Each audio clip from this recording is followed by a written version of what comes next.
Хүсэл тэмүүлэл гэдэг бол дэлгүүрийн тавиараа сонгож авдаг зүйл биш. Өглөө бүр хувцас шигээ шийдэж өмсдөг зүйлч биш. Энэ бол гинэт сэтгэл дүрлзэн орж ирдэг гал тайлбаршгүй татах хүч, сэтгэлийн тань үл тоомсорлож чадах хэмнэл юм.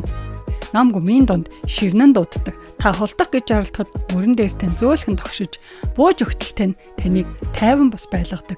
Тэр таныг сонгодог. Учир нь тэр таны нэгэн хэсэг байгаар заяагцсан. Зүрхний тань зохилтож шингэж, сүнсний тань гүнд сийлэгдсэн байдаг.